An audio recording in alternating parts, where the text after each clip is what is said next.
கர்த்தாவே, உம்மை ஸ்தோத்தரிக்கிறோம். ஹல்லேலூயாம். பரிசுத்த ஆவியானவரே, உம்மை துதிக்கிறோம். பரலோகத்தின் தேவனே, உம்மை ஸ்தோத்தரிக்கிறோம், ஸ்தோத்தரிக்கிறோம், ஸ்தோத்தரிக்கிறோம். ஆவியானவரே, உம்மை துதிக்கிறோம், துதிக்கிறோம், துதிக்கிறோம். கர்த்தாவே, உம்மை ஸ்தோத்தரிக்கிறோம். ஆவியானவரே, உம்மை மகிமைப்படுத்துகிறோம். அப்பா, இந்த நாளிலும் கூட பரிசுத்த ஆவியானவரே, உம்முடைய பிரசன்னம் அப்பா, உம்முடைய கிருபை எங்களோடு கூட இருக்கிற தயவுக்காக உம்மை நாங்கள் துதிக்கிறோம், ஸ்தோத்தரிக்கிறோம். ஆண்டவரே, அப்பா, இந்த வேத பாட வகுப்பை உம்முடைய வல்ல ஜீவ கரத்திலே அப்பா நாங்கள் ஒப்பு கொடுத்து நாங்கள் செபிக்கிறோம். ஆண்டவரே, தேவரீர் எங்களுக்கு சகாயம் செய்கிறவர், எங்களுக்கு சர்வ வல்லமையுள்ள தேவனாக இருந்து கர்த்தாவே, எங்கள் வாழ்க்கையில் பெரிய காரியங்களை நீர் செய்யும்படியாக நாங்கள் உம்மை ஸ்தோத்தரிக்கிறோம். ஆண்டவரே, உம்மை மகிமைப்படுத்துகிறோம். அப்பா, இந்த நாளிலும் கூட கர்த்தாவே, நீர் எங்களோடு கூட இடைபடுவீராக, எங்களோடு கூட பேசுவீராக. தொடர்ந்து உங்கள் நாமத்தை மகிமைப்படுத்துங்கப்பா. இந்த கடுமையான காலங்களை கடந்து போக தேவரீர் எங்களுக்கு நல்ல கிருபையும் பலத்தையும் சுகத்தையும் தந்து எங்களை ஆசீர்வதிக்கும்படி நாங்கள் ஆண்டவரே மன்றாடி ஜெபிக்கிறோம். ஆண்டவரே சுவாமி, நீர் பொறுப்பெடுத்துக் கொள்ளும். சுவாமி, நீர் ஆசீர்வதியும். இயேசு கிறிஸ்துவின் நாமத்தினால் வேண்டிக் கொள்கிறோம் எங்கள் ஜெபங்கேலும் நல்ல பிதாவே. ஆமேன், ஆமேன், ஆமேன். Praise the lord. அல்லேலூயா. கர்த்தர் உங்களை ஆசீர்வதிப்பாராக. இந்த நாளிலும் தேவனுடைய கிருபை, தேவனுடைய பலன், தேவனுடைய மகிமை உங்கள் வாழ்க்கையிலே அளவில்லாமல் இறங்கி உங்களை ஆசீர்வதிக்க உண்மையுள்ளதாக இருக்கிறது. ஆகவே தொடர்ந்து நாம் ஜெபத்தோடு நாம் சத்தியங்களை தியானிக்க போகிறோம். ஒரு கடுமையான ஒரு காலகட்டங்கள், கொரோனா காலத்தில் இருக்கிறோம். ஆமென். தேவன் இந்த நாளிலும் நம்மை பாதுகாப்பாக கிருபையாக வைத்திருக்கிறார். அநேகர் கடந்து போயிட்டாங்க நம்மளை விட்டு. நல்ல மனிதர்கள், நல்ல நண்பர்கள், நல்ல ஊழியர்கள் இன்றைக்கு அநேகர் இல்லை.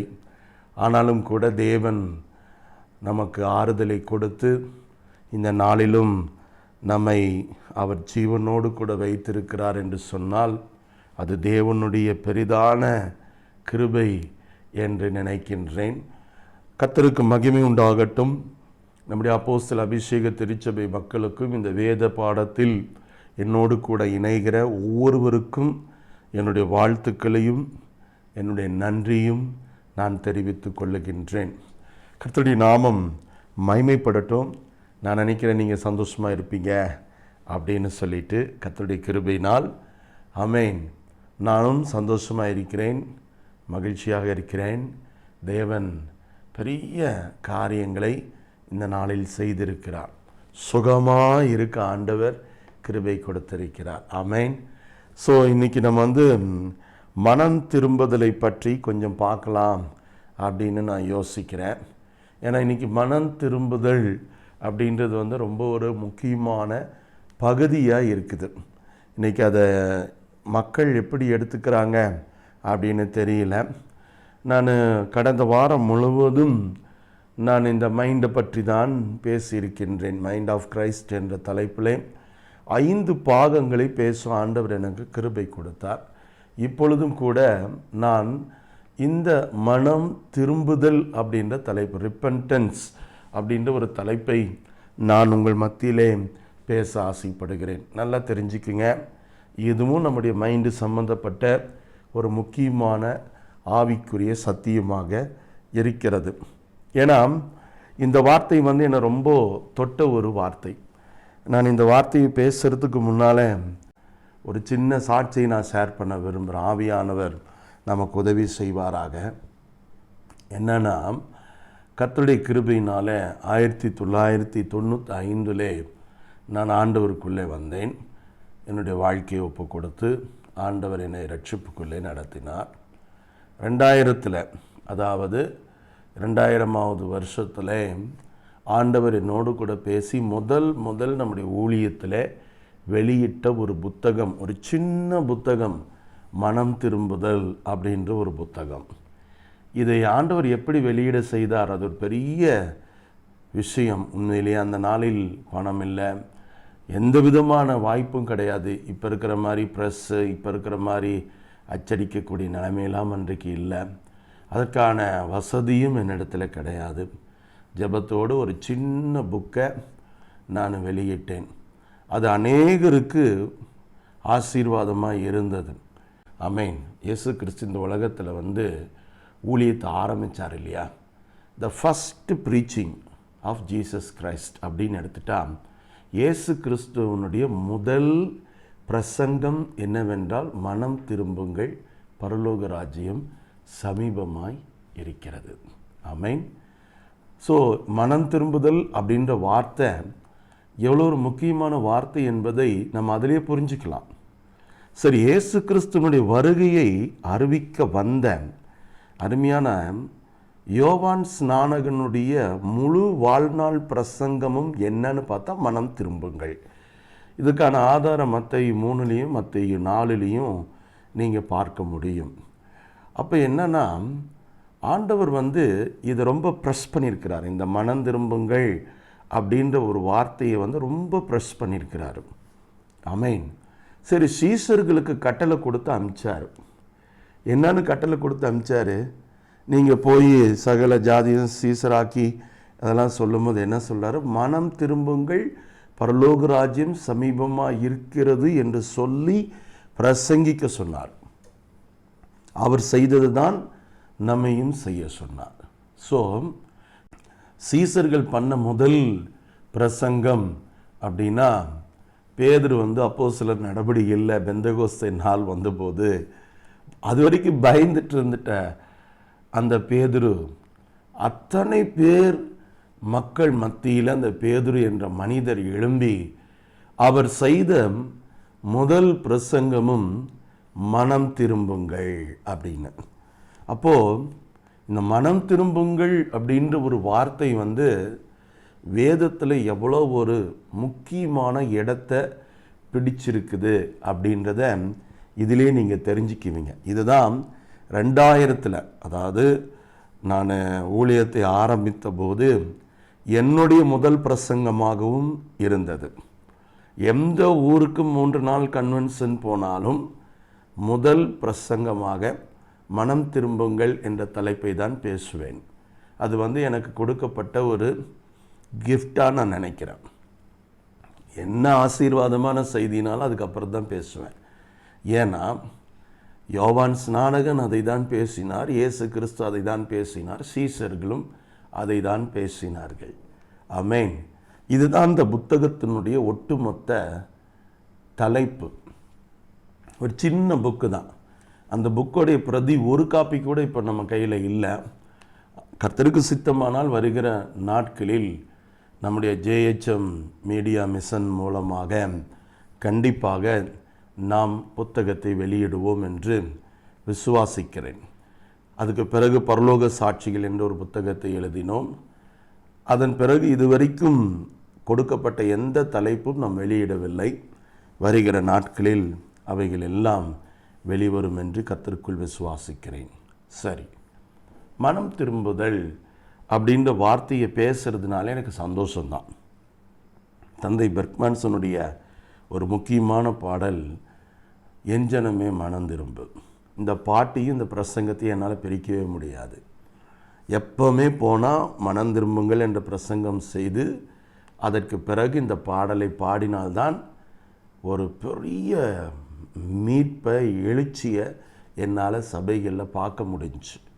ஆகவே இன்றைக்கு ஒரு வேளை இந்த வார்த்தையை கேட்கிறேன் அன்பு சகோதர சகோதரிகளே. இந்த ரிப்பென்டன்ஸ் அப்படின்ற வார்த்தை சும்மா காற்றோட கேட்டுட்டு போகிற ஒரு வார்த்தையாக நிச்சயமாக இருக்கக்கூடாது.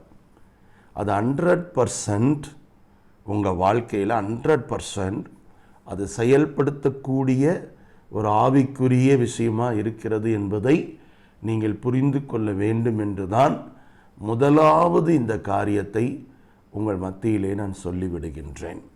ரைட். இந்த மனம் திரும்புதல் அப்படின்னு நம்ம பார்க்கும்போது நிறைய வார்த்தைகள் இதுக்கு இருக்குது. அந்த வார்த்தைகள் கிரேக்கத்தில் இருந்து எடுத்து பேசுவதற்கான காலமும் சமயமும் நமக்கு போதாது. ஆனால் ஒரு பிப்ளிக்கல் பெர்ஸ்பெக்டிவில் இந்த ரிப்பன்டன்ஸ் அப்படின்னா என்ன அப்படின்றத என்னால் உங்களுக்கு கண்டிப்பாக ஓரளவுக்கு புரிய வைக்க முடியும். ஆமேன். சரி, கவனிங்க. கர்த்தர் உங்களை ஆசீர்வதிப்பாராக. ஆமேன். வருத்தப்படுவதோ துக்கப்படுவதோ, தன்னுடைய பாவத்தை குறித்து வருத்தப்படுவதோ அல்லது துக்கப்படுவதோ மனம் திரும்புதல் ஆகாது. நம்முடைய மனம் திரும்புதல் அப்படின்றது நிச்சயமாக வருத்தப்படுகிற காரியம் அல்ல, அல்லது துக்கப்படுகிற காரியம் அல்ல. இன்னைக்கு நிறைய பேருக்கு மனம் திரும்புதலுக்கும் வருத்தத்துக்கும் துக்கத்துக்கும் வித்தியாசம் தெரியாமல் இருக்கிறார்கள். ஐயோ பாவம் பண்ணிட்டேனே அப்படின்னு வருந்துகிறோம் அல்லவா? இந்த வருந்துகிறது மனம் திரும்புதல் ஆகாது. நம்ம எதில் திருப்தி ஆயிடுவோம் அப்படின்னு பார்த்தீங்கன்னா, 2 நாள் துக்கப்படுவோம், நம்ம இப்படி பேசிட்டோமே, நம்ம இப்படி பண்ணிட்டோமே அப்படின்னு. அப்புறம் என்ன பண்ணுவோம், அந்த வருத்தம் அப்படியே மறைஞ்சிரும். நம்ம நினச்சிக்குவோம் நம்ம மனம் திரும்பிட்டோம் அப்படின்னு சொல்லிட்டு. இல்லை, மனம் திரும்புதல் அப்படின்றது நம்ம மைண்டில், நம்ம சிந்தனையில், நம்முடைய செயல்களிலே வரக்கூடிய மிகப்பெரிய மாற்றம் என்பதை நீங்களும் நானும் புரிந்து கொள்ள வேண்டும். ஒரு ஆவிக்குரிய மனுஷனா, ஒரு ஆவிக்குரிய மனுஷிய நீங்கள் இதை சரிவர செய்தால் மட்டும்தான் நிச்சயமாக சொல்லுவேன் ஆசீர்வதிக்கப்பட முடியும். அதனால் இன்றைக்கு நம்ம ஒரு செய்தியை கவனிக்கிறோம் அப்படின்னா அதில் இருக்கக்கூடிய முக்கியமான விஷயங்களை நாம் கருத்தில் கொண்டு அதை நம்ம பரிசீலனை பண்ணி நம்ம வாழ்க்கையில் பார்த்தால் மட்டும்தான் அந்த ஆசீர்வாதத்தை, அந்த விடுதலையை, அந்த சுகத்தை நம்மளால் அனுபவிக்க முடியும். இந்த உலகத்தில் எல்லா ஆசீர்வாதங்களும், அதாவது இந்த உலகத்தில் நம்ம சொல்லிக்கிட்டு இருக்கிற எல்லா ஆசீர்வாதம், நீங்கள் சுகத்தை பற்றி பேசலாம், நன்மையை பற்றி பேசலாம், ப்ராஸ்பரிட்டியை பற்றி பேசலாம், நீங்கள் எதை பற்றி பேசினாலும் ஒரு விஷயத்தை நீங்கள் நன்கு தெரிந்து கொள்ள வேண்டும்.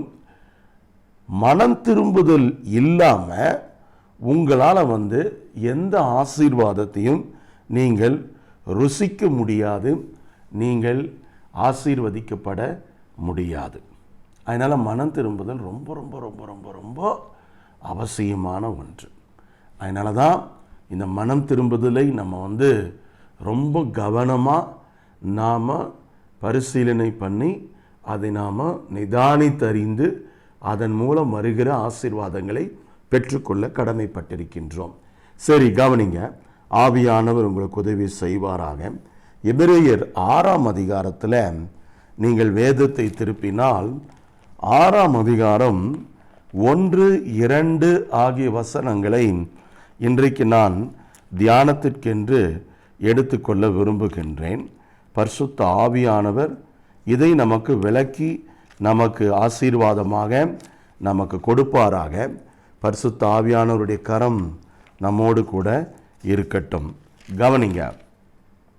ஆகையால் கிறிஸ்துவை பற்றி சொல்லிய மூல உபதேசங்களை, நல்ல கவனிங்க, கிறிஸ்துவை பற்றி சொல்லிய மூல உபதேசங்களை நாம் விட்டு செத்த கிரியைகளுக்கு நீங்களாகும் மனம் திரும்புதல், தேவன் பேரில் வைக்கும் விசுவாசம், ஸ்நானங்களுக்கு அடுத்த உபதேசம், கைகளை வைக்குதல், மரித்தோரின் உயிர்த்தெழுதல், நித்திய நியாய தீர்ப்பு என்பவைகளாகிய அஸ்திபாரத்தை மறுபடியும் போடாமல் பூரணராகும்படி கடந்து போவோமாக. ரொம்ப அழகாக சொல்கிறார் பாருங்க. நாம் பூரணராகும்படி நாம் கடந்து போகணும். ரிப்பெண்டன்ஸ் இஸ் அ ஃபவுண்டேஷன், அஸ்திபாரம் மாதிரி. ஆமேன். உடம்பு ஸ்ட்ராங்கு, அஸ்திபாரம் வீக்குன்ற மாதிரி கட்டடம் ஸ்ட்ராங்கு, அஸ்திபாரம் வீக்குன்ற மாதிரி இன்றைக்கி இந்த அஸ்திபாரம் சரியாக இல்லாதனால தான் கிறிஸ்துவத்திலே நம்மளால் சரியான விதத்தில் வேதத்தின் அடிப்படையில் நம்முடைய வாழ்க்கையை நிலைநிறுத்த முடியாமல் நாம் கஷ்டப்படுகிறவர்களாக இருக்கின்றோம். நமக்கு பல சூழ்நிலை இருக்குது. நமக்கு மனசுக்குள்ளே பல கேள்விகளும் நமக்கு இருக்குது. ஏன் நம்ம வாழ்க்கை இப்படி இருக்குது, ஏன் இப்படி இருக்குது அப்படின்னு சொல்லிட்டு. என்ன நம்மளுடைய லைஃப்பில் ஏதோ ஒரு பார்ட்டில் மனம் திரும்புதல் அப்படின்றது இல்லாமல் இருக்கும். ஏதோ ஒரு காரியத்தில் நான் வீக்காக இருக்கிறேன். அந்த வீக்னஸை என்னால் என்ன பண்ணிக்க முடியல, சரி பண்ணிக்க முடியலன்ற பட்சத்தில் தான் என்னுடைய ஆசீர்வாதங்கள், என்னுடைய நன்மைகள் இதெல்லாமே தடைப்படுகிறதாக இருக்கிறது. ஸோ பாவத்தை குறித்த மனம் வருந்துதல் அல்லது பாவத்தை குறித்த வருத்தம், கவலை என்பது மனம் திரும்புதல் ஆகாது. Maybe it is a process. அது ஒரு ஆரம்ப கட்ட மனம் திரும்புதலுக்கான ஒரு ரூட்டை நமக்கு உருவாக்கி கொடுக்கக்கூடியது தான் நம்முடைய வருத்தம். இன்றைக்கி நிறைய பேர் சொல்லுவாங்க, நான் வருத்தப்படுறேன், நான் உங்களை பற்றி இப்படி சொன்னதுக்கு வருத்தப்படுறேன் அப்படின்வாங்க. இப்போ பார்த்திங்கன்னா இன்றைக்கி ஒரு ஸ்டேட்மெண்ட் சொல்கிறாரு ஒருத்தர், ஒரு பிரபலமான நபர் இருக்கிறாருன்னா ஒரு ஸ்டேட்மெண்ட் யாரையா பற்றி சொல்லிடுறாரு. அது தவறு அப்படின்னு தெரிய வந்த உடனே அவர் சொல்லுவார், நான் வருத்தம் தெரிவிக்கிறேன் அப்படின்னு. இது பொதுவாக அரசியல்வாதிகள், ஆன்மீகவாதிகள் சொல்லக்கூடிய வருத்தம். இந்த வருத்தத்தை வைத்து ரிப்பென்டன்ஸ் அப்படின்ற வேர்டோட கம்பேர் பண்ணாதீங்க. ரிப்பென்டன்ஸ் அப்படின்றது மைண்டில் வரக்கூடிய, சிந்தனையில் வரக்கூடிய, மனதிலே வரக்கூடிய மாற்றமே தவிர வருத்தம் அல்ல. அதை நீங்கள் புரிஞ்சுக்கணும். ஆமேன். இங்கே என்ன சொல்கிறாரு பாருங்க, கிறிஸ்துவை பற்றி சொல்லிய மூல உபதேசங்கள், ஃபவுண்டேஷனல் டாக்ட்ரின் அப்படின்னு சபைக்கு இருக்குது. இன்றைக்கி பார்த்தீங்கன்னா சபைக்குன்னு மூல உபதேசம் இருக்கணும். அதாவது ஒரு மூல அடிப்படை உபதேசம் இல்லாத ஒரு சபை, ஒரு ஊழியம் நிற்காது. நிச்சயமாக அது நம்மளால் உருவாக்கப்பட்ட அடிப்படை கோட்பாடுகளாக இருக்கக்கூடாது. இன்றைக்கி நிறைய சபைகள் அவைகளுக்கென்று தனக்கு என்று தனித்தனியான சில கோட்பாடுகளை வைத்திருக்கிறது. நான் சொல்கிறது church doctrine is difference from the church ethics. நல்லா புரிஞ்சுக்குங்க. மூல உபதேசமும் நம்முடைய எத்திக்ஸ், நம்முடைய கோட்பாடுகளும் ஒரே நேர்கோட்டில் இருந்தால் ஃப்ரீயாக போய்கிட்டே இருக்கலாம். ஆனால் நம்ம எத்திக்ஸ் நம்ம இஷ்டத்துக்கு உலகத்தின் காரியங்களுக்கு ஏற்றபடி நாம் வைத்து கொண்டு சர்ச் டாக்ட்ரின் அடிப்படை உபதேசம், அப்போஸ்தல உபதேசத்தை நம்ம புறக்கணிப்போம் என்று சொன்னால் அங்கே தான் பிரச்சனை என்பது ஆரம்பிக்கிறது. ஸோ இந்த மனம் திரும்புதல் அப்படின்றது எங்கே கை வைக்குது அப்படின்னு பார்த்தீங்கன்னா மூல உபதேசத்திலே கை வைக்குது. மூல உபதேசம் என்ன அப்படின்னு பார்த்தீங்கன்னா விசுவாசம், நியாய தீர்ப்பு. அமேன். இதெல்லாம் நீங்கள் கவனிங்க. அமேன். எவ்வளவு முக்கியம் விசுவாசம் எவ்வளவு முக்கியமோ, அமேன், அல்லது ஸ்நானங்களுக்கு அடுத்த உபதேசம் எவ்வளவு முக்கியமோ, மரித்தோரின் உயிர்த்தெழுதல் எவ்வளவு முக்கியமோ, நித்திய நியாய தீர்ப்பு என்பது எவ்வளவு முக்கியமோ, இதெல்லாம் அடிப்படை உபதேசம் கிறிஸ்தவத்தில். இது கூட ஈக்குவலாக இருக்கக்கூடிய ஒரு சர்ச் ஃபண்டமெண்டல் டாக்ட்ரினில் இந்த மனம் திரும்புதல் இடம்பெறுகிறது. அப்போ என்ன சொல்ல விரும்புகிறேன்னா, மனம் திரும்புதல் அப்படின்றது தற்செயலாக நடக்கக்கூடிய ஒரு ப்ராசஸ் அல்லவே அல்ல. அது மட்டும் நீங்கள் நல்லா தெரிஞ்சுக்குங்க. ஏன்னா 100% ஹோலி ஸ்பிரிட் ஆஃப் காடுடைய இன்வால்மெண்ட் இல்லாமல் இந்த காரியத்தை ஒரு மனிதனால் செய்யவே முடியாது. ஏன்னா பரிசுத்த ஆவியானவருடைய உதவி இல்லாமல் ஒரு மனிதனுடைய மனது தேவனுடைய சித்தத்துக்கு திரும்புவது என்பது ஒரு கேள்விக்குறியான விஷயம்தான். அதனால் இந்த வேர்டை பற்றி தியானிக்கிறதுக்கே நமக்கு நிறைய நேரம் ஆகும். மேபி ஒரு 2-3 கிளாஸில் இதை பற்றிய ஒரு விளக்கத்தை உங்களுக்கு கொடுத்து நான் கடந்து செல்ல ஆசைப்படுகிறேன்.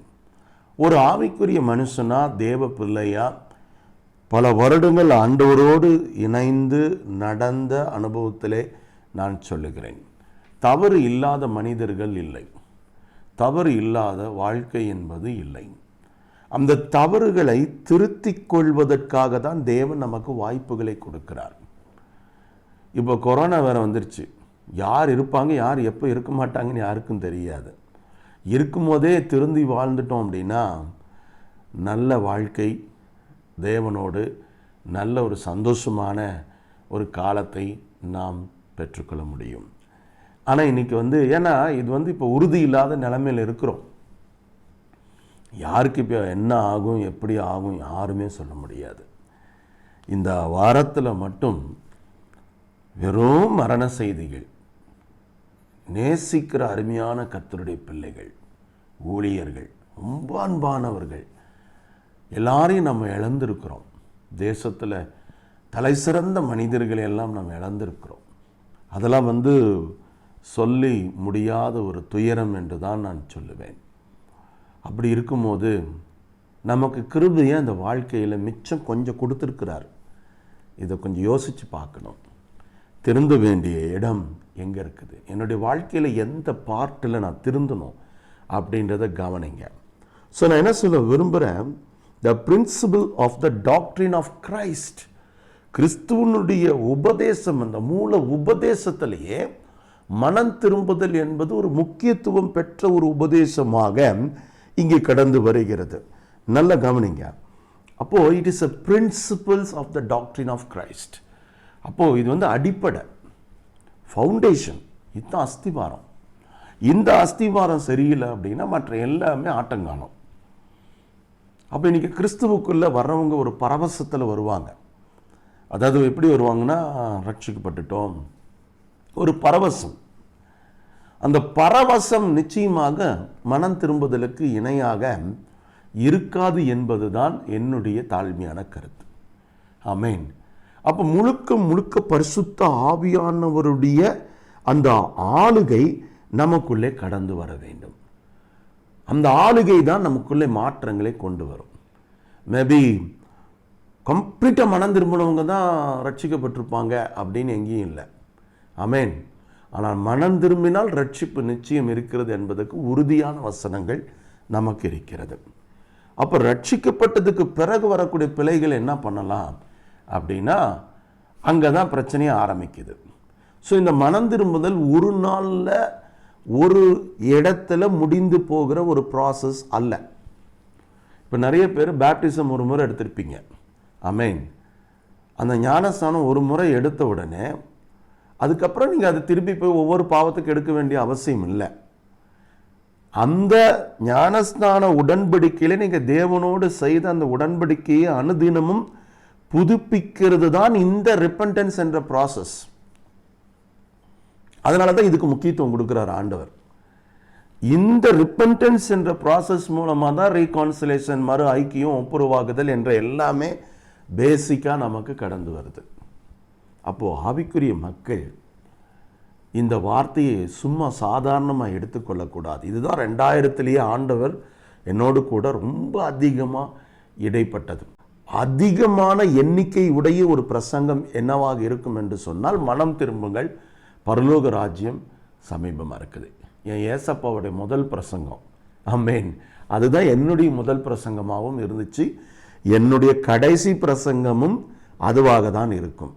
இதுதான் என்னுடைய ஆவிக்குரிய தாகமாய் இருக்கிறது. இதுதான் 2000 ஆண்டவர் என்கிட்ட பேசினார். ஆமென். எங்கே போனாலும் இந்த வசனத்தை சொல்லு அப்படின்வார். எந்த கூட்டத்துக்கு போனாலும், எந்த ஊருக்கு போனாலும். ஆமென். ஸ்தோத்திர பண்டிகையில் போய் கூட மனம் திரும்புகளை பற்றி தான் நான் பேசியிருக்கேன். ஆமென். நிறைய இடத்துல கேட்டிருக்காங்க, ஐயா இன்னைக்கு ஸ்தோத்திர பண்டிகை எங்களுக்கு. ஆமென். இன்னைக்கு பெந்தகோஸ்தே நாள் ஐயா, இந்த நாளில் நீங்கள் மனம் திருப்புதல் சப்ஜெக்டே வரலைங்களா ஐயா? ஈஸ்ட்ரு இந்த வாட்டி பார்த்தீங்கன்னா உயிர்த்தெழுந்த நாள் அப்படின்னா உடனே என்ன சொல்கிறாங்க, ஆமாப்பா உயிர்த்தெழுதலை பற்றி தான் பேசணும் அப்படின்னு. ஆமென். பைபிள் ஸ்டடியா? அப்போ வேறு ஏதாவது டாபிக் பேசுங்க, ஸ்டடியை பற்றி பேசுங்க அப்படின்வாங்க. ஆமென். அதே பார்த்தீங்கன்னா உபவாச ஜெபமா, அப்போ அதுக்கு தகுந்த மாதிரி உபவாசத்துக்கு தகுந்த மாதிரி ஒரு செய்தி கொடுங்க. எல்லா டாக்டரின் உபதேசத்திலும் இந்த மனம் திரும்புதல் என்பது கலந்திருக்கும். அதனால் மனம் திரும்புதலையும் விசுவாசத்தையும் உயிர்த்தெழுதலையும் மீட்பையும் நியாய தீர்ப்பையும் எதையுமே நீங்கள் பிரிக்க முடியாது. கிறிஸ்டினுடைய ஃபண்டமெண்டல் டாக்டரினில் இது அடிப்படை, தேவையானது, அவசியமானது, முக்கியமானது. புரிஞ்சிக்கிட்டவங்க ஒரு ஆமேன்னு சொல்லுங்கள், நீங்கள் நல்லா இருப்பீங்க. ஆமேன். ரைட், கவனிங்க. இது கூட நான் உங்களோடு பேசக்கூடிய சில காரியங்கள் இருக்குது. இப்போது நீங்கள் லூக்கா நற்செய்தியில் நீங்கள் 15ஆம் அதிகாரத்திற்கு விரைந்து வரணும். அங்கே இளைய குமாரனை பற்றி ஒரு செய்தி நமக்கு கொடுக்கப்பட்டிருக்குது. ஆமென்.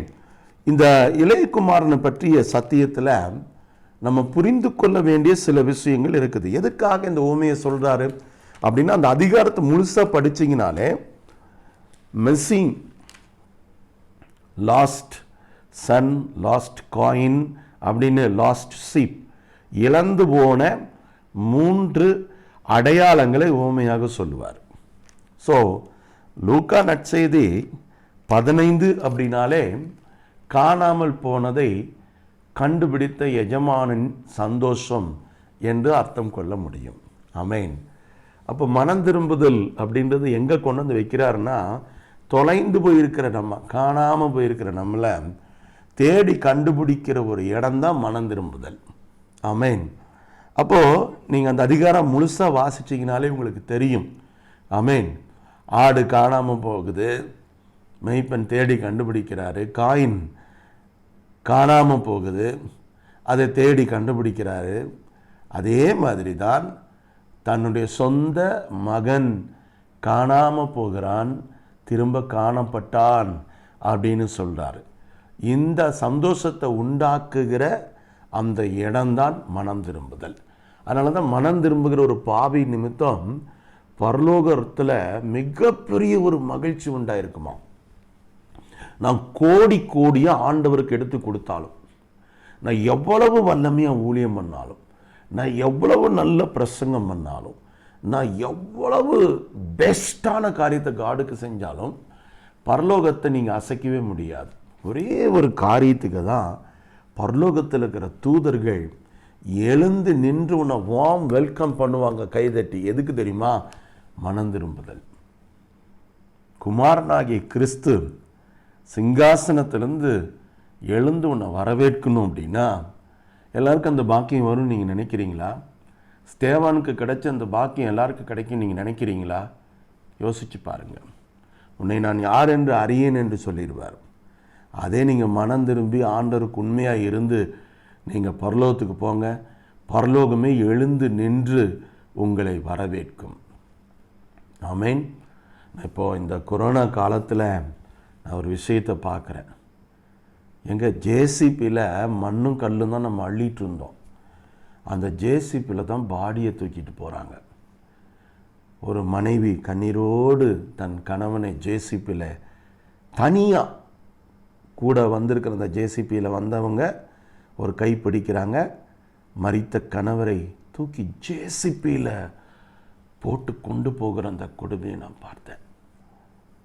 நம்ம ஊரில் ஒரு சாவு போகுது, ஒரு மரணம் போகுதுன்னா ரோடெல்லாம் பிளாக் ஆகும்.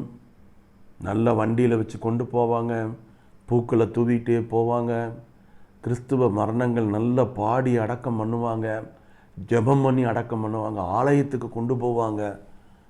எந்த ப்ராசஸுமே இல்லை. ஜேசிபியில் கல்லும் மண்ணும் தூக்குற அந்த இடத்துல மரித்த கணவனை தூக்கி ஒரு மனைவி வைக்கிறாள்.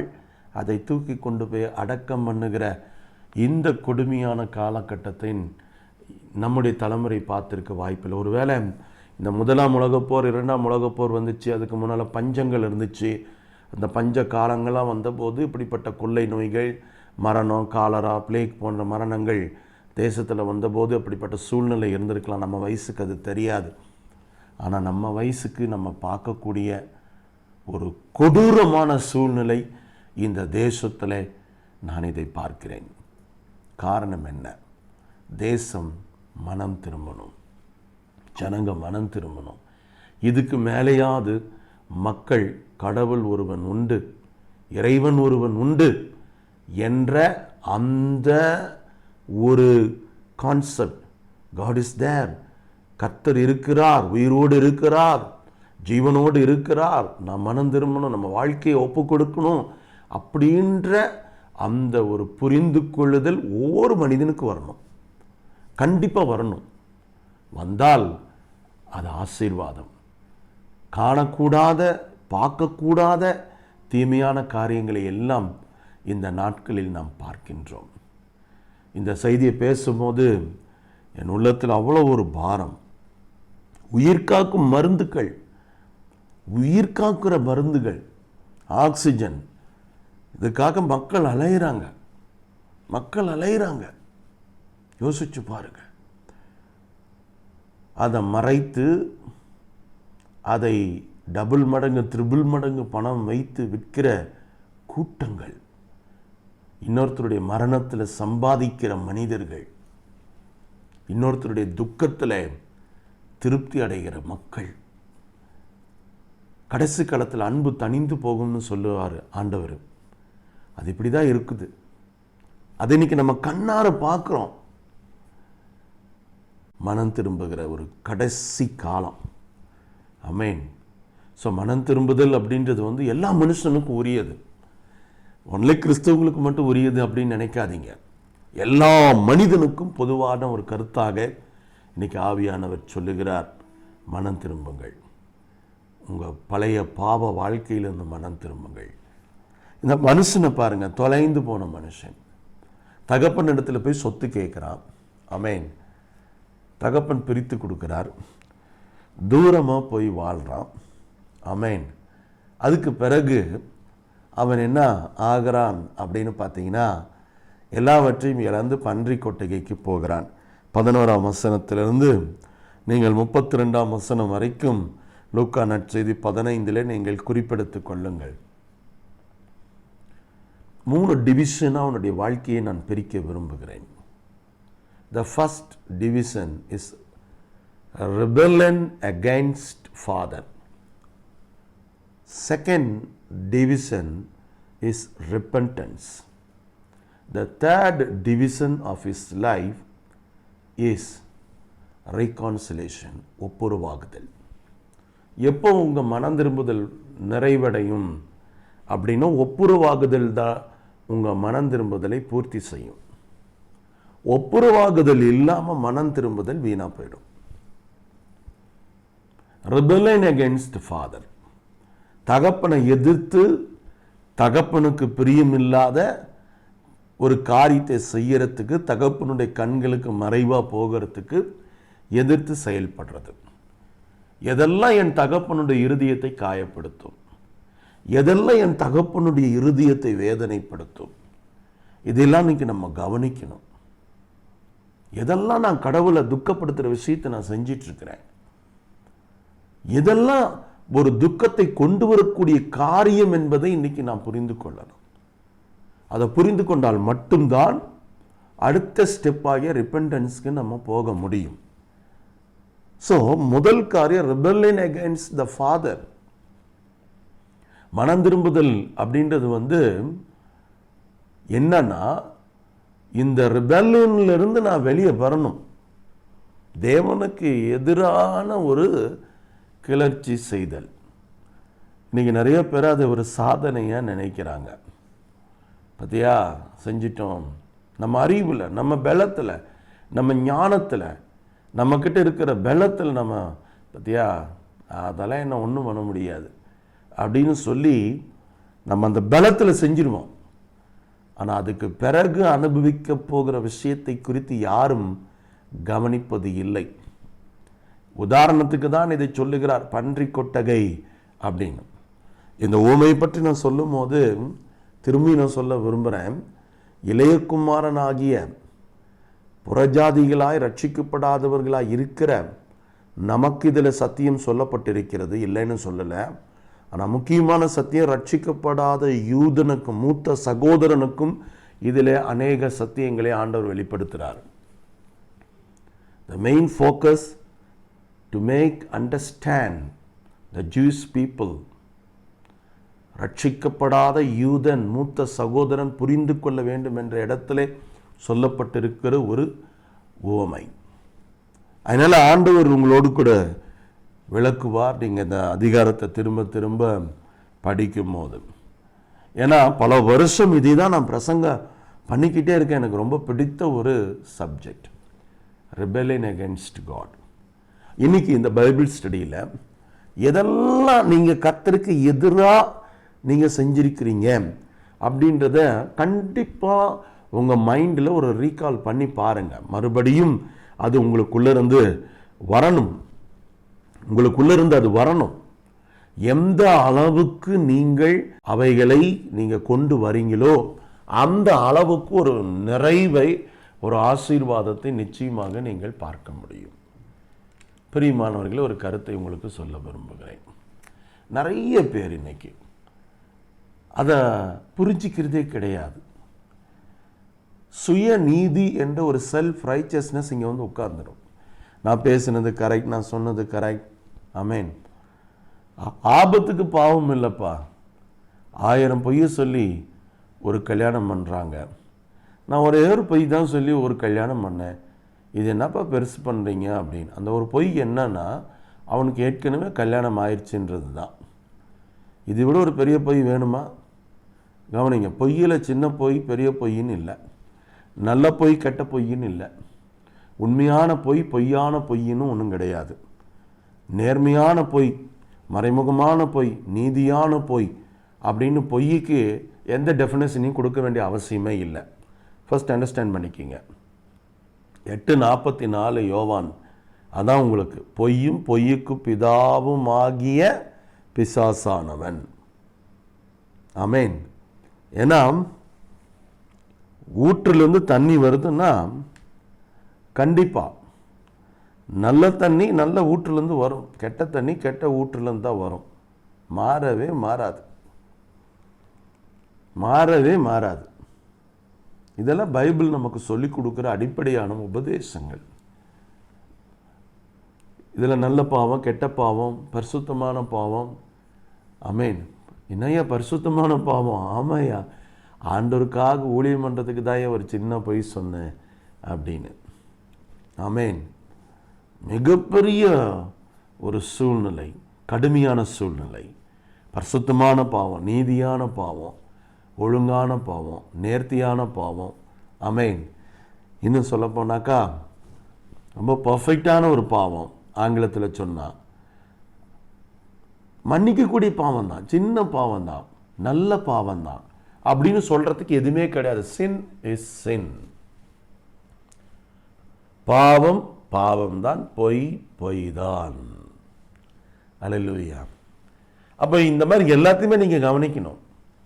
எல்லாத்துலேயுமே நம்ம விளக்கம் சொல்லவே முடியாது. மனம் திரும்புதல் தான் ஃபைனல் கன்க்ளூஷன். அப்போ 2வது ஸ்டேஜுக்கு வரா. மனம் திரும்புதலுக்கான அந்த வருத்தம் எப்படி ஆரம்பிக்குது பாருங்க. நானோ இங்கே பசியினால் சாகிறேன், என் தகப்பன் வீட்டிலோ என்னவென்றால் என் தகப்பன் வீட்டில் வயிறார சாப்பாடு இருக்குது, வேலைக்காரங்களுக்கெல்லாம் சாப்பாடு இருக்குது, எனக்கு அந்த காரியம் இல்லை. நான் எழுந்து புறப்பட்டு போவேன், பரத்துக்கு விரோதமா உமக்கு விரோதமா நான் பாவம் பண்ணேன்னு சொல்லுவேன் அப்படின்னு சொல்லி தன் இருதயத்தில் அவன் அறிக்கை பண்ணுகிறான். இதுதான் நான் சொல்ல விரும்புகிற கன்ஃபெஷன் அப்படின்றது ரிப்பன்டன்ஸோட சேரும்.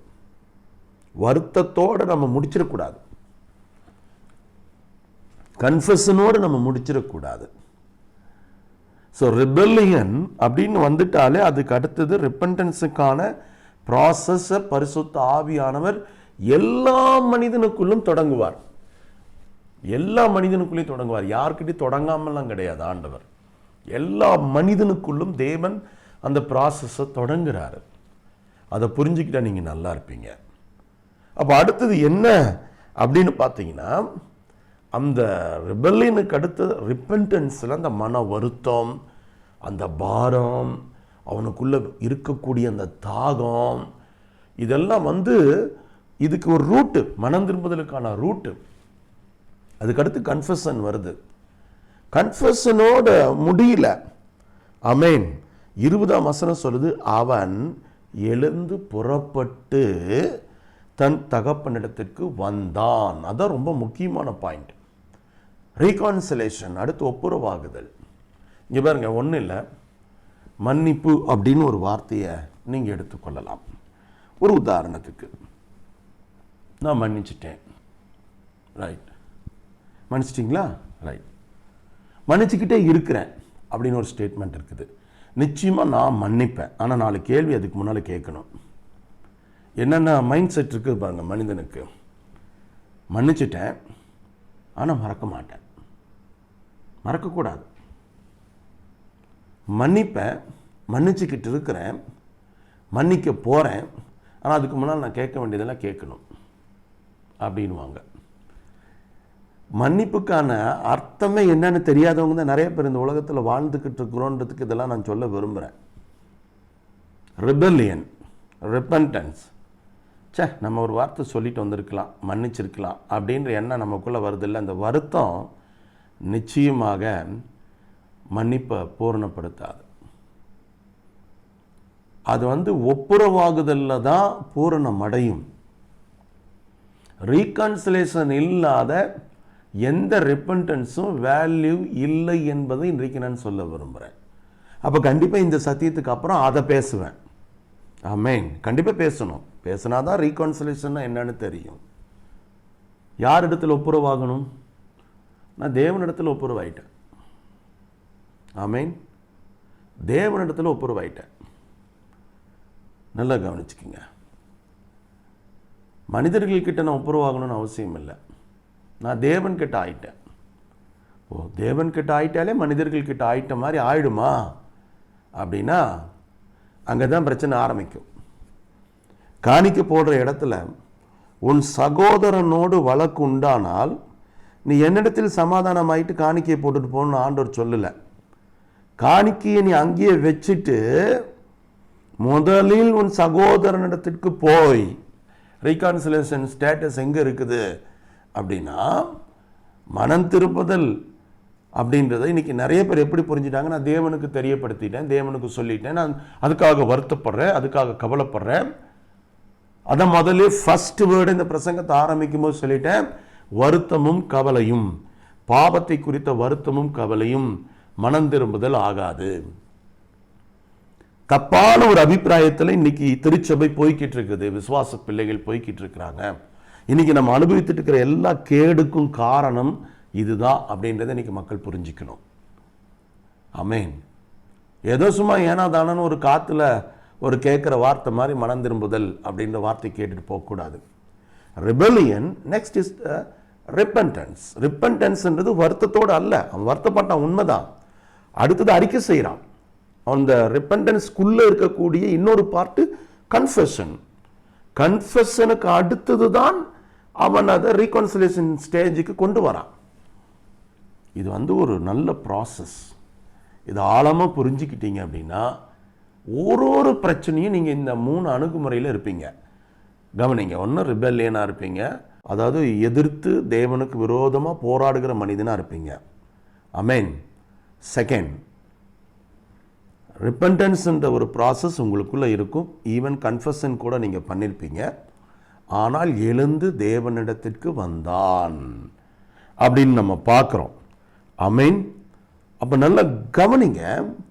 தேவனிடத்திற்கு வருகிற அந்த ஒப்புரவாகுதல் தான் அந்த மனம் திரும்புதலை பூர்த்தி செய்யக்கூடிய ஒரு இடத்துல உங்களை நிலைநிறுத்தும். இங்கே தான் நிறைய பேர் ஃபெயில் ஆயிடுவாங்க. ஆமென். இப்போ ஆண்டவர்கிட்ட நீங்கள் தேவராஜ்யத்துக்கு போனீங்கன்னா, மன்னிச்சிட்டிங்களா? மன்னிச்சிட்ட ஆண்டவரே. வருத்தப்பட்டீங்களா? வருத்தப்பட்ட ஆண்டவரே. அறிக்கை பண்ணீங்களா? அறிக்கை பண்ணிட்ட ஆண்டவரே. சரி. மனம் திரும்பினீங்களா? ஆமாம் ஆண்டவரே, மனம் திரும்பிட்ட ஆண்டவரே. ஆண்டவர் திரும்ப கேட்டார்னா, சரி ஒப்புரவானியான்னு கேட்டார்னு வைங்க. அதுதான் உங்கள் சமூகத்தில் சொல்லிட்டோம்ல, அப்புறம் அதுதானே ஒப்புரவாகுதல் அப்படின்னு நீங்கள் சொல்லுவீங்க. ஆண்டவர் என்ன தெரியுமா சொல்லுவார்? உன்னை யார் என்று நான் அறியேன், கெட் லாஸ்ட் அப்படின்வார். அப்போ எவ்வளோ ஒரு வில்லங்கமான ஒரு இடத்துல நம்ம ஆவிக்குரிய வாழ்க்கையை வச்சுருக்கிறோம் அப்படின்றத இதிலேருந்து நீங்கள் தெரிஞ்சுக்குவீங்க. பேசிக்கான ஒரு விஷயம், கிறிஸ்துவத்தினுடைய ஃபண்டமெண்டல் ஃபவுண்டேஷன். ஒரு காலத்தில் நான் சின்ன பையனாக இருக்கும் போது, அதாவது ஒரு 95 நான் ரட்சிப்புக்குள்ளே வரேன், 18 வயசு எனக்கு. அப்போ வாரத்தில் எப்படியாச்சும் எங்கேயாச்சும் ஏதாவது ஒரு ஊழியக்காரர் கடுமையான ஒரு பிரசங்கத்தை பண்ணிடுவார். எங்கேயாவது எங்கள் சபையிலேயே சரி, எங்கள் பாஸ்டர் ஒரு 4 பிரசங்கம் ஒரு வாரத்தில் பண்ணிட்டாருன்னா அதில் 2 அல்லது 3 பிரசங்கம் செம்மையாக இருக்கும். அடி உடச்சி எடுப்பார், போட்டு எல்லாத்தையும் திட்டுவார். கடிந்து உபதேசிக்கிற பரிசுத்தவான்கள் யாரோ ஒருத்தர் சபைக்குள்ளே வந்துடுவாங்க. கன்வென்ஷன் ஸ்பீக்கர்ஸ் எல்லாம் வந்து சும்மா ஆசீர்வதிக்கிறாரு, நீ வராரு, தடை வராருன்ற ஆளெல்லாம் வரமாட்டாங்க. சபைக்குள்ள நல்ல முதிர்ந்த போதகர்களை கூட்டிட்டு வருவாங்க, நல்லா அடிச்சு பிரசங்கம் பண்ணுவாங்க. கர்த்தருக்குள் மரித்த நித்திரையடைந்த என் அன்பு தகப்பன் பாச தேவநேசன் பேப்டிஸ்ட் சர்ச்சில், ஃப்ரீவில் பேப்டிஸ்ட் சர்ச்சில் மேட்டுப்பாளையத்தில் ஒரு நல்ல தேவ மனுஷன் அடிச்சு பிரசங்கம் பண்ணுவார். கேட்கவே அவ்வளவு ஆனந்தமாக இருக்கும். ஆமென். வாரத்தில் எப்படினாலும் ஒரு மெசேஜாவது அந்த மாதிரியான ஒரு கடுமையான உபதேசத்தை கேட்க முடிஞ்சிச்சு. இப்பெல்லாம் அப்படி கிடையவே கிடையாது. ஆமென். மக்கள் உட்கார மாட்டேன்னாங்க. ஐயோ நாங்கள் உட்கார மாட்டோம், கடுமையான உபதேசம், ஐயோ எல்லா ஜனங்களும் புது ஜனங்கப்பா, எப்படிப்பா உட்காந்து கேட்பாங்க கடிந்து கொள்ளுதல் உபதேசத்தை. அதனால பாஸ்டர்ஸ் என்ன பண்ணிட்டாங்க, டைலூட் பண்ணி ஊட்டி வளர்க்குறேன்னு சொல்லி சர்ப்பங்களையும் வலு சர்ப்பங்களையும் சபைக்குள்ள ஊட்டி வளர்த்துக்கிட்டு இருக்கிறீங்க. அதுதான் உண்மை. ஓப்பனா அடிச்சு அவனுக்கு சொல்ல வேண்டிய சத்தியத்தை சொல்லாதனால அவன் இந்த காரியத்தை செய்கிறான். உதாரணத்துக்கு சொல்லட்டுமா, ஒரு பையன் சின்ன பென்சிலை திருடிட்டு வந்தான். அவங்க அம்மா ஒன்றுமே சொல்லலை, பரவாயில்ல அடுத்த முறை செய்யாதரா அப்படின்னு சிம்பிளாக சொல்லிட்டு விட்டுருச்சு. ரப்பரை திருடிட்டு வந்தான், கண்டுக்கல, எல்லாம் செஞ்சுட்டு கடைசியாக ஒரு நாள் மிகப்பெரிய ஒரு கொள்ளையை செய்து நீதிபதிக்கு முன்னால் நிற்க வைக்கும் பொழுது அந்த இளைஞன் சொன்ன வார்த்தை என்ன தெரியுமா? ஆமென் சார், குற்றவாளி நான் இல்லை சார், நான் சிறு வயதில் ஒரு பென்சிலை திருடி கொண்டு வந்தபோது என் தாய் என்னை திருத்தி இருந்தால் நான் இன்றைக்கு இவ்வளவு பெரிய பாவத்தை செய்து உங்கள் முன்பதாக குற்றவாளியை நான் நின்றிருக்க மாட்டேன். என் தாய் தான் குற்றவாளி, என்னை சரியான விதத்தில் நடத்தாதே, அந்த ஸ்தானத்தில் இருந்த என் தாய் அன்னைக்கு சொல்லி கொடுக்காதனால தான் இன்னைக்கு இந்த நிலைமையில் நான் இருக்கிறேன்னு ஒரு சின்ன கதையில் நம்மளாம் கேட்டோம் இல்லையா? இதே தான் நம்ம விசுவாசிகள் நாளைக்கு சபையிலிருந்து ஆண்டவர்கிட்ட போகும்போது சொல்லுவாங்க, அன்னைக்கே என் போதகர் சொல்லியிருந்தா, அன்னைக்கே எங்கள் சபையில் இது சொல்லியிருந்தா நான் செஞ்சிருக்க மாட்டேன்ல ஆண்டவரே, எனக்கு தெரியாதே. ஆமென். போச்சா கூண்டோட. ஆமென். இவன் போகிறது இல்லாமல் உன்னையும் சேர்த்து இழுத்துட்டு போயிடுவான். அதனால் அந்த ஊழியம் பண்ணுற பரிசுத்தவான்கள், கர்த்தருடைய ஊழியர்கள், நிச்சயமாக ஆண்டவர் உங்களோடு கூட பேசியிருப்பார். ஆமென். கடைசி காலம், இனியாவது மறைக்க வேண்டியதை மறைக்கிறேன் அப்படின்னு சொல்லி எதையும் மறைக்காதீங்க. B bolt. சபையில் என்ன பிரச்சனை இருக்குது, ஊழியத்தில் என்ன பிரச்சனை இருக்குது, மக்கள்கிட்ட என்ன பிரச்சனை இருக்குது, வெளிப்படையான பிரசங்கங்கள், வெளிப்படையான அடிப்படை உபதேசங்கள் பிரசங்கிக்கப்படாவிட்டால், லேனார்ட் ரேமனில்ஸ் அப்படின்ற ஒரு வை த ரிவைவல் டாரிஸ் அப்படின்ற ஒரு புத்தகத்தை எழுதுகிறார். எழுப்புதல் தாமதிப்பது ஏன் என்ற ஒரு புத்தகம். உண்மையிலேயே சொல்ல போனால் நீங்கள் அதை படித்து பார்க்கணும். அவர் சொன்ன கருத்தில் மிக முக்கியமான கருத்து என்னன்னா, ஆமென், இந்த தலைமுறை பாவிகளுக்கு இந்த தலைமுறை பிரசங்கியார்களே பொறுப்புன்னு நம்ம மண்டையில் போட்டு அடிச்சுட்டு போயிட்டார். 2021 இயேசு அறியாமல் செத்தவனுக்கெல்லாம் அவனுடைய இரத்த பலியெல்லாம் இந்த தலைமுறையில் இருக்கிற உங்கள் மேலே என் மேலே தான் வரும். ஸோ மனம் திரும்புதல் அப்படின்றது விசுவாசிக்க மட்டுமல்ல, நம்மை போன்ற ஊழியர்கள், ஊழியம் செய்கிறவர்கள், தேவராஜ்யத்தில் பணியாற்றுகிறவர்கள் எல்லாருக்கும் பொருந்தக்கூடிய ஒரு விஷயத்தை தான் இன்றைக்கு ஆண்டவர் பேசுகிறார். ஸோ ரிபெல்லியன் அப்படின்றதுக்கு அடுத்த ஸ்டேஜ் ரிப்பன்டன்ஸ். ரிப்பன்டன்ஸ்ன்றது வருத்தப்படுதலோடு முடியக்கூடாது. அடுத்த ஸ்டேஜ் அது கன்ஃபெஷனோடு முடிஞ்சிடக்கூடாது. எழுந்து வந்தான். The process must be complete in is life. இந்த ப்ராசஸ் கம்ப்ளீட் ஆகுதா நம்ம வாழ்க்கையில் அப்படின்னு நீங்கள் பார்த்தீங்கன்னா இன்றைக்கி கம்ப்ளீட் ஆகிறது இல்லை. நிறைய பேருடைய வாழ்க்கையில் இது கம்ப்ளீட் ஆகலை. தப்பாக எடுத்துக்காதீங்க, உங்களை நீங்கள் ஏமாற்றிக்கிட்டு இருக்கிறீங்க. இதான் உண்மை. என்னுடைய 20 வருடங்களுக்கு மேலான பிரசங்கங்களில் கடுமையான பிரசங்கங்கள், அதிகமாக செய்யப்பட்டிருக்கிற உபதேசங்கள் இந்த மனம் திரும்புதலை சார்ந்து அமைந்திருக்கிற பிரசங்கங்கள். ஏன்னா நான் குற்றவாளியை தேவ ராஜ்யத்தில் போய் என்னைக்கு நிற்கக்கூடாது. அதுக்கு நான் உறுதியாக இருக்கிறேன். என்னோடு கூட இணைந்திருக்கிறவர்கள் இதை ஆமதிப்பார்கள், நிச்சயமாக ஏற்றுக்கொள்வார்கள். பிடிக்காதவர்கள் கடுமையான பிரசங்கம் என்று சபைகளை விட்டு போவார்கள். பிரச்சனையே இல்லை. அதை பற்றி வருத்தமே எனக்கு கிடையாது. நல்லா தெரிஞ்சுக்குங்க, நம்மளை சிகப்பு கம்பளம் போட்டு வரவேற்கிற திருச்சபைகள் நிறைய இருக்கும். நம்மளை என்கரேஜ் பண்ணுறேன்னு நம்ம கையில் மைக்க கூட கொடுத்து நம்மளை என்கரேஜ் பண்ணுறதுக்கு நிறைய பேர் இருப்பான். யார் உண்மையான தகப்பன் தெரியுமா? ட்ரெஸ்ஸும் சாப்பாடும் வாங்கி கொடுக்குறவன் தகப்பன் கிடையாது. பிள்ளைய நீதியின் பாதையிலே வழிநடத்துகிற, ஜீவ மார்க்கத்திலே வழிநடத்துகிறவன் தான் நல்ல தகப்பன். நல்ல தகப்பன். இங்க பாருங்க, நல்லா தெரிந்து கொள்ளுங்கள். ஒரு தகப்பன் தன் பிள்ளைக்கு ஒரு முக்கியமான விஷயத்தை கற்றுக் கொடுக்கணும். சம்பாதிக்கிறதுக்கு கற்றுக் கொடுக்க கூடாது, உழைக்கிறதுக்கு கற்றுக் கொடுக்கணும். உழைக்கிறதுக்கு கற்றுக் கொடுக்கிற தகப்பன் இருப்பான் என்று சொன்னால் அவன் சம்பாதிக்கிறவனாக ஒரு நாள் மாறுவான். ஆனா நீ சம்பாதிக்க அவனுக்கு கற்றுக் கொடுப்பாய் என்றால் அவன் உழைக்காமல் சம்பாதிக்கிற வழியை தேடுவான். இதுதான் இன்னைக்கு நடந்துட்டு இருக்கு. சபையிலும் இதுதான் நடந்துட்டு இருக்கு, ஊழியத்திலும் இதுதான் நடந்துட்டு இருக்கு, கிறிஸ்தவர்களுடைய வாழ்க்கையிலும் இது இன்னைக்கு இதுதான் நடந்துட்டு இருக்குது, குடும்பத்திலும் இதுதான் நடந்துட்டு இருக்குது. ஒரு உதாரணத்துக்கு சொல்றேன். ஆமென். நான் சம்பாதிக்க கற்றுக் கொடுக்கிற ஊழியக்காரன் இல்லை, உழைக்க கற்றுக் கொடுக்கிற ஊழியக்காரன். உனக்கு வலிக்கும், வேதனையா இருக்கும். என்னை பிடிக்கலையா? நோ ப்ராப்ளம், பார்க்க அதை ஆஃப் பண்ணிட்டு போயிடலாம், ஒன்றும் பிரச்சனையே கிடையாது. சப்ஸ்கிரைப் பண்ணி வச்சிருக்கீங்களா, அன்சப்ஸ்கிரைப் ஆகிட்டு போயிட்டே இருக்கலாம் பிடிக்கலன்னா. No problem for me. But I would like to tell you the strong message to the church. Repentance is not complete without reconciliation. Reconciliation இல்லாம repentance அப்படின்றது வாழ்க்கையில் கம்ப்ளீட் ஆக வாய்ப்பே இல்லை. இந்த இடத்துல தவறு செய்தால் திருத்திக் கொள்ள வேண்டிய அவசியத்தில் நீங்கள் நானும் இருக்கிறோம். Please understand. ஆமென். ஸோ அந்த இளைஞன் தகப்பனிடத்தில் வருகிறான். தகப்பன் அவனை கட்டி பிடித்து அழுது அவனை நேசித்து முத்தம் செய்து அவனுக்கு பாதரட்சியை கொடுக்கிறாரு, மோதிரத்தை கொடுக்கிறாரு, வஸ்திரத்தை கொடுக்கிறாரு. ஆமென். நல்ல ஒரு சாப்பாடு விருந்த ஆயத்தப்படுத்துறாரு, சந்தோஷப்படுறாரு. ஒரு அந்த சந்தோஷத்தை அவர் கொண்டாடுறாரு. இதுதான் பைபிள் சொல்லுது. ஒரு மனம் திரும்புகிற பாவி நிமித்தம் பரலோகத்தில் மிகப்பெரிய ஒரு கொண்டாட்டம் இருக்கும். நான் கொடுக்குற கோடி ரூபாய் காணிக்கையில் ஆண்டவர் திருப்தி அடைய மாட்டார்.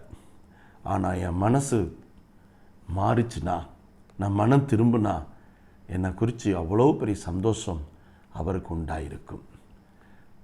எத்தனை பேர் ஆண்டவரை சந்தோஷப்படுத்த விரும்புகிறீங்க? உங்கள் வாழ்க்கையில் உண்மையாலுமே நீங்கள் ஆண்டவரை சந்தோஷப்படுத்த விரும்பினால் 3 மணி நேரம் ஜெபித்தேன், 40 நாள் உபவாசம் போட்டேன், ஆமென், ஒரு நாளைக்கு 5 அதிகாரம் 10 அதிகாரம் படித்தேன், ஆமென், 100 பேருக்கு சுவிசேஷம் சொன்னேன், இதெல்லாம் நீங்கள் அப்புறமா நீங்கள் பண்ணிக்கிங்க. ஒரு மனிதன் உண்மையிலேயே ஆண்டவரை பிரியப்படுத்தணும், சந்தோஷப்படுத்தணும் அப்படின்னு முடிவு பண்ணிட்டான் அப்படின்னா, நான் இன்னைக்கு சொல்லுவேன், அவன் தன் பாவங்களை அறிக்கையிட்டு மனம் திரும்பி மறுபடியும் தேவனோடு ஒப்புரவாகிறான் பாருங்க. அதில் மட்டும்தாங்க அந்த நிறைவு, அந்த சந்தோஷத்தை நீங்களும் நானும் பார்க்க முடியும். So please understand. கர்த்தர் உங்களோடு கூட இருக்கிறாரு. இந்த வேத பாடத்தில் இந்த முதல் பகுதியில் உங்களோடு கூட நான் பேசியிருக்கிறேன். மனம் திரும்புதல்னா என்னன்னு ஒரு சின்ன ஒரு ஷார்ட் இன்ட்ரொடக்ஷனை நான் உங்களுக்கு கொடுத்துருக்கிறேன். So please understand. ஆமென். யாரையும் காயப்படுத்தணுன்ற நோக்கம் நமக்கு கிடையாது. ஆனால் இது கடைசி காலம் அப்படின்றத நான் ரொம்ப வேதனையோடு தெரிவித்துக் கொள்ளுகிறேன். ஆமென். நம்ம எல்லாரும் ஜெபிக்க போகிறோம். தொடர்ந்து இந்த சத்தியத்தை வருகிற வாரங்களில் நாம் தியானிக்கவும் போகிறோம். அதனால் தொடர்ந்து ஜெபிக்கலாம். ஆவியானவர் நமக்கு உதவி செய்வாராக. ஆமென். ஜெபம் பண்ணலாமா?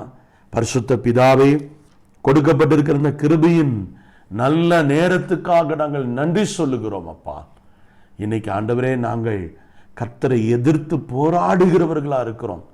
பல விஷயத்தை இனி நாங்கள் புரிந்து கொள்ளாத ஒரு வாழ்க்கை வாழ்ந்துட்டு இருக்கிறோம். மனம் திரும்புதல் என்பது ஒரு அடிப்படை மூல உபதேசம் என்பதை இன்னைக்கு நாங்கள் புரிந்து கொள்ளாமல் இருக்கிறோம்ப்பா.